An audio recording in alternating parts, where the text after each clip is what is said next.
Olá, gente, tudo bom com vocês? Mais um vídeo no dia de hoje e o tema de hoje vai ser sobre amor.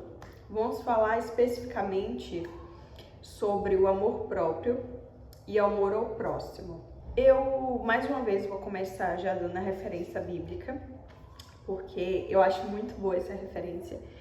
É um texto que é bem conhecido e eu particularmente gosto muito de ler sobre. Eu acho que é uma instrução assim muito completa em apenas um capítulo. Então vamos começar logo e a gente já emenda no assunto, tá bom? Vai ser em 1 Coríntios, capítulo 13, e nós vamos ler 3 versículos a partir do primeiro. E agora passo a vos mostrar um caminho ainda muito mais excelente. Ainda que eu fale a língua dos seres humanos e dos anjos, se não tiver amor, serei como o sino que ressoa ou como o prato que retine. Mesmo que eu possua o dom da profecia e conheça todos os mistérios e todas as ciências, e ainda tenha uma fé capaz de mover montanhas, se não tiver amor, nada serei. Mesmo que eu dê aos necessitados tudo o que eu possuo, e entregue o meu próprio corpo para ser queimado, se não tiver amor, todas essas ações não me trarão qualquer benefício real. Olha só que interessante! Logo mais em seguida aqui a gente vê aquele versículo no 4, que é bem famoso, que é: o amor é paciente, o amor é bondoso, não inveja, não se vangloria, nem é arrogante. E aí ele vai discorrendo sobre algumas características do amor verdadeiro, que daria um ótimo vídeo, então a gente vai deixar um pouco mais pra frente aí.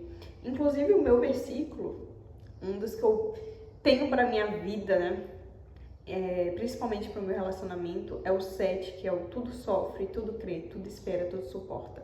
Porque hoje a gente vê muito umas pessoas falando sobre o amor ou falando que ama, e quando você vai ver na prática, você repensa se aquilo realmente é amor, porque na primeira dificuldade que surge, a pessoa desiste, larga de mão, e isso não só para relacionamento amoroso, isso para questões de amizades, para questões de convivência, família, porque, vamos falar a verdade, se não resistir a coisas difíceis, não vai ser uma virtude. Se você não resistir às dificuldades, não vai ser verdadeiro, porque se ele é pautado só na facilidade ou só quando tá bom, como que vai ser amor, entende? Todas as virtudes, todas as coisas que são verdadeiras, elas têm que resistir, né? Vamos para a ciência.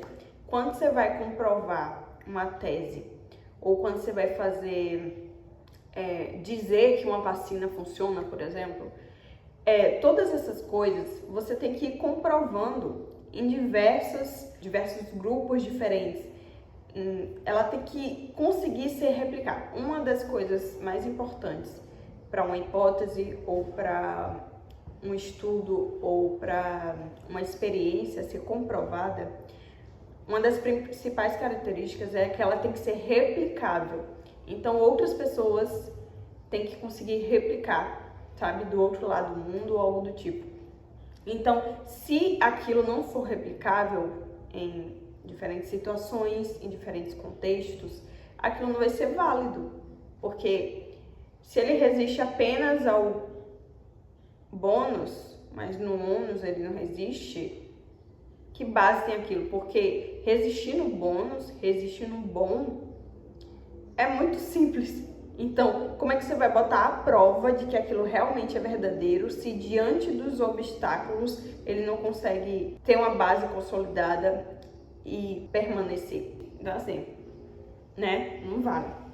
Se você monta uma casa, novamente pegar a analogia da casa, se você monta uma casa e diz que aquela casa está pronta e habitável, mas se no primeiro vento muito forte que tiver, ela despencar, aquilo não é uma casa habitável, aquilo não serve para nada.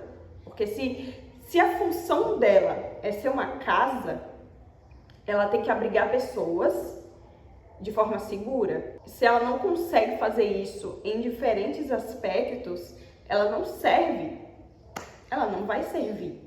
Porque, ela pode até sustentar aqui, mas ela não vai estar cumprindo o seu dever de proteger e abrigar justamente na situação em que ela deveria proteger e abrigar. Entendeu? Enfim, o que a gente ia falar, né, a respeito do amor ao próximo e o amor próprio. Já dei essa introdução, né, na verdade, do que seria tecnicamente o amor verdadeiro e tal. E por que eu queria falar isso? Porque esses dias Deus tem falado muito comigo sobre a necessidade de voltar ao primeiro amor, a necessidade de ser reconhecido como discípulo através do amor ao próximo, que de acordo com a Bíblia essa é uma das maneiras de que nós cristãos, né, seguidores de Deus, de Cristo, seríamos reconhecidos. E que às vezes a gente está muito focado na nossa própria vida, nas nossas próprias coisas, problemas, necessidades, e a gente esquece muito do outro. E acaba que essa falta de amor, né, acaba gerando umas consequências muito maiores, como, por exemplo, falta de sensibilidade pela necessidade do outro, ou falta de empatia com a dificuldade do outro, ou uma falta de humildade diante do pecado do outro.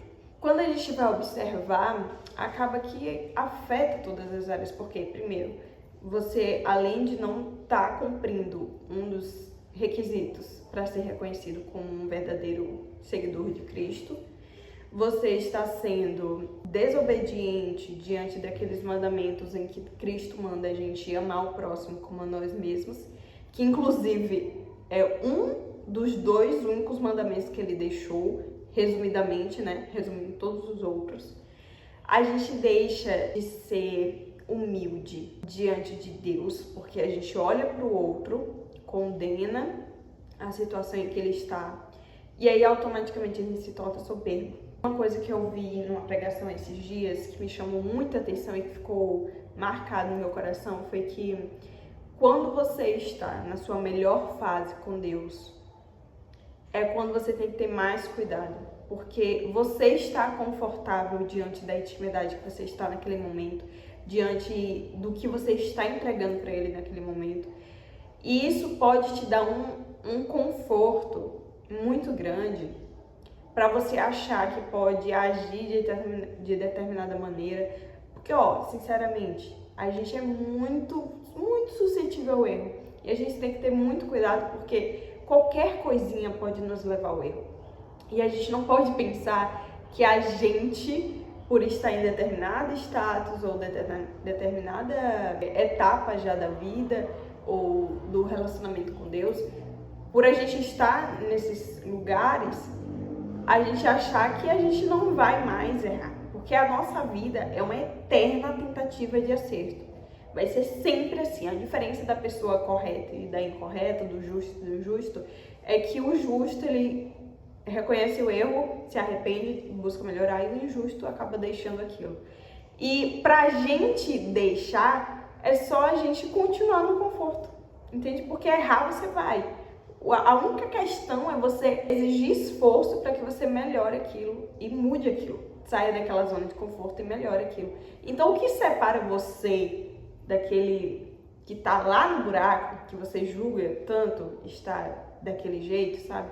É justamente só isso. É só essa humildade de reconhecer e buscar colocar energia naquilo para você melhorar. Entendeu? Então, assim, eu estou tanto suscetível ao erro quanto o outro. A gente acaba deixando, né, de olhar por essa perspectiva e fica soberbo, sabe? Então, assim, basicamente, essa situação em que a gente está tão bem, tão legal, certinho, correto, justo, com a boa santidade ali em dia, a gente esquece que a gente é suscetível ao erro e acaba estando muito mais confortável para pecar. Se você está em cima, a queda vai ser muito maior. Então, se você não tiver cuidado, o baque vai ser muito grande. É muito importante a gente estar atento. Isso tudo na vida. Tudo. Não só no relacionamento com Deus, mas se você está saindo muito bem na empresa, se você está saindo muito bem em qualquer área da sua vida que você dedique energia, se você está estável, está muito bem. seja humilde para saber que você a qualquer momento pode cair, seja por fator externo ou por negligência sua de achar que não iria errar, mas você pode errar. E isso vai ajudar também com que a queda não seja tão grande caso ocorra. Porque quando você acha que está muito bem e você vacila e cai, a sensação de constrangimento é imensa. É muito mais difícil você conseguir ter energia para recolher os cacos e reerguer. Mas se você já está com a humildade sendo praticada, você olha para aquele deslize e fala, tá, acontece, eu sou humano mesmo, eu erro. E aí vai ser muito mais fácil, porque você sabe que você está sujeito àquilo, sabe? Não vai ser um baque tipo, caramba, eu caí, sabe? Assim, por um segundo eu esqueci que eu podia cair. E aconteceu. Então o prejuízo é muito maior. A questão interna, a questão de se organizar novamente para aquilo que você precisa fazer para poder conseguir se reerguer. Entende?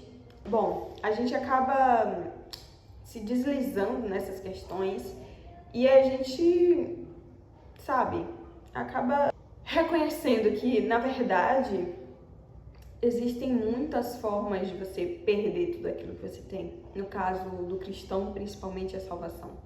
E que esse é o bem mais precioso que a gente tem, o bem mais importante que a gente tem que cuidar com o maior cuidado possível. Esses dias eu estava na igreja e o pastor, durante a pregação, ele falou, inclusive, sobre uma das igrejas de Apocalipse, se não me engano, a igreja de Éfeso.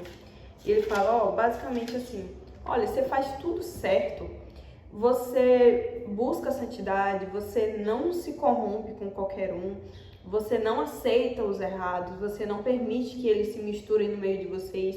Vocês fazem tudo certo, mas vocês estão esquecendo o mais importante, que é o amor. Porque como a gente leu aqui, uma das coisas mais importantes na vida, assim, do ser humano, tem muitas coisas importantes, né?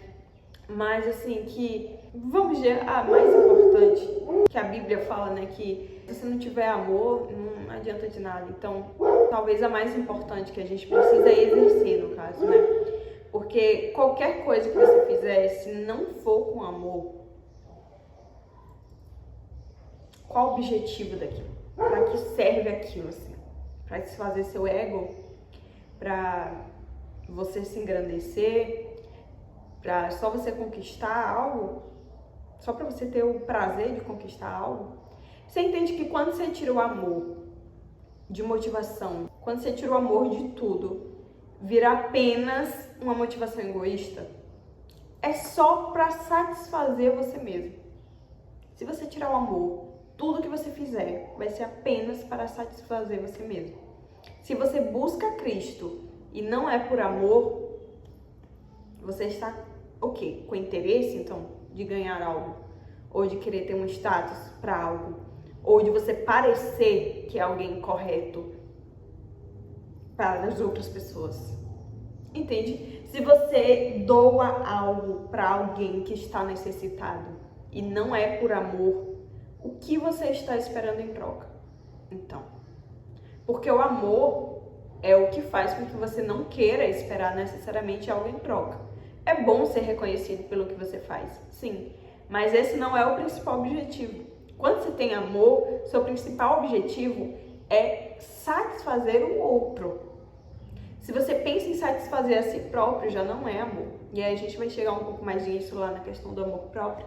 Se você só faz algo pensando em si mesmo, ou em recompensar a si mesmo, ou em satisfazer você mesmo, já não tem amor. Automaticamente sua vida fica vazia, porque se você serve só a si mesmo, você não entendeu qual o objetivo da Terra, do universo, da vida e de tudo, absolutamente tudo que existe. Porque nós somos criados à imagem e semelhança de Deus, dependentes, primeiramente de Deus e de outros seres humanos. E nós estamos aqui, por mais que a salvação seja individual, nós temos a necessidade e temos a ordenança de viver em conjunto. Assim como o Cristo é o corpo, assim como um hospital não funciona só com um médico, assim como uma venda não funciona só com um administrador e assim por diante. Então, assim, apesar de que para a gente chegar no objetivo maior, a gente necessite da nossa individualidade, a gente não consegue fazer isso sem estar cercado de pessoas que nos ajudam, que nos colaboram, que nos preenchem, que, enfim, a vida lá por si só já é muito difícil. E se a gente tentasse fazer isso sozinho, a gente não conseguiria, né? Além dessa questão da necessidade do conjunto de cada um fazendo uma parte, nós somos seres que necessitam de afeto. Assim como os animais irracionais, que a gente chama de irracionais, né? Os animais tipo cachorro, gato e tudo mais, assim como eles precisam também de afeto, de convivência, nós também precisamos. Ah, mas é que eu não queria precisar, não queria depender. Pra quê? Pra quê? Pra quê que a gente tem que fazer pro outro e servir pro outro? Olha, tem coisas que a gente não tem, na essência, não tem como te dizer, te explicar o porquê. O porquê que é necessário isso, o porquê que tem que fazer isso, o porquê, qual o sentido de tudo isso, por que o ser humano existe até foi formado e tudo. Por quê? Porque tem coisas que são assim e acabou.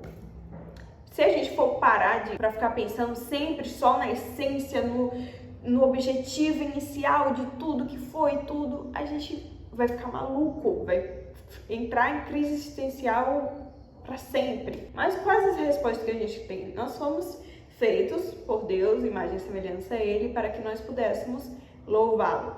Mas por que Deus precisa ser louvado? Mas por que Ele quis criar seres humanos pensantes que fizessem escolhas e colocou a gente aqui, né? Não sei. Mas é assim. E o que a gente tem de resposta no momento é isso. É que é assim e que se a gente não fizer assim, não vai funcionar. Se a gente não fizer assim, não vamos ser felizes. Se nós não fizermos assim, não vamos descobrir o sentido da vida. Se a gente não descobrir o sentido da vida, a gente não vai viver uma boa vida, vai desperdiçar a chance que nós temos e ainda vamos para o inferno e viver uma eternidade de sofrimento. E não é isso que a gente quer, não é mesmo? Então, o que nos resta fazer é procurar entender ali no mais popular possível do porquê que nós precisamos fazer tudo isso, porquê que nós somos isso e tudo. Ok, nós somos seres que precisamos de afeto, é assim que funciona, precisamos de outros seres humanos, sozinhos não conseguimos, mas a salvação é individual. E nós temos que, por nós mesmos, fazer nossos esforços, ajudar o outro quando precisa, porque necessitam, assim como a gente necessita, e porque também é uma ordenança. Pronto, é isso. Entendeu? Essa é a vida. Só que tudo isso não pode ser feito de forma automática. Aí é que eu entro o amor. Porque a gente tem que ter no nosso coração treinado. Gente, eu não sei te dizer como que surge isso, mas é treinar o olhar. Basicamente, o que leva a gente a conseguir desenvolver isso é treinar o olhar, treinar o pensamento de que aquela pessoa é tão necessitada quanto eu, de que eu posso precisar tanto quanto aquela pessoa, que nós somos feitos da mesma matéria e que só tivemos oportunidades diferentes e que essas oportunidades podem se revirar. Então, a oportunidade ou falta de oportunidade que ela está tendo agora pode virar para mim, porque a vida é assim que funciona aqui na Terra. Entendeu? Depois do pecado, tudo ficou bagunçado e é assim que funciona. Quando a gente pensa na gente mesmo, sempre o nosso cérebro entra em colapso. Porque é assim que funciona. Então a gente não pode viver uma vida que seja focada só nos nossos desejos, nos nossos prazeres, nas nossas vontades. Não funciona, isso não funciona. Todas as pessoas que estão fazendo só o que elas querem, de qualquer jeito, que elas falam que elas mandam na vida delas e que é assim e que é... Não funciona. Veja os frutos dessas pessoas. Veja os frutos. O que ela tem de concreto na vida? Só tem um carro? Só tem uma casa? Só tem dinheiro? Isso é o mais valioso que ela tem? não vale a pena. Nós, além de que nosso cérebro funciona se a gente precisa do outro, fazer pro outro e não sei o quê, também tem a questão de que nós precisamos de regras, sabe? Assim como eu não sei te explicar o porquê que precisa de regra, porque simplesmente é a verdade, é o certo. E o certo é o certo por si só, a verdade é a verdade por si só. E é assim que funciona, entendeu? É porque às vezes a gente para pensar demais e fica, sabe? Mas, gente, é assim, sabe? É isso por si só. É o máximo que eu consigo deixar simplificado. É isso por si só, entendeu? E assim como é isso por si só, nós precisamos de regras e ponto. Nosso cérebro também entra em colapso se a gente vive uma vida bagunçada, se a gente não tem limites. Pense em uma criança, se você não impõe limites, como é que essa criança fica? Lembre aí aquela criança lá abençoada, que a mãe não coloca limite. Pense como é que é. E assim para todos, para tudo, qualquer animal que existe, qualquer ser humano que exista, ele precisa de regras. E se a gente não tiver, a gente entra em colapso. E é assim que funciona. Bom, outro assunto, né, que eu ia falar sobre a questão do amor próprio, que ultimamente a gente tem visto muito essa questão de ame a si mesmo primeiro, é eu comigo mesma, não sei o quê. E, bom, entra naquela questão, né, a gente precisa dos outros, e se a gente pensa só primeiro em nós mesmos, então tudo à nossa volta vai ser para nos beneficiar. Então, de que vai valer? Pronto, se você pensa sempre em você primeiro, já não tem nada de verdadeiro aí, né, quando você faz pro outro. Porque se você sempre pensa em você primeiro, porque se você é você por você mesmo, se é amor próprio em primeiro lugar, então, se você faz algo pro outro, você primeiro, na verdade, está fazendo para si mesmo, para se sentir bem, para ser reconhecido, para que às vezes até um elogio.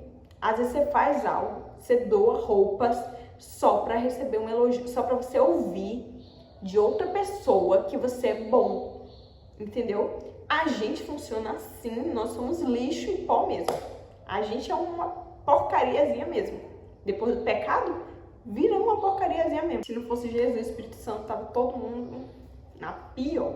Graças a Deus que eles nos salvaram.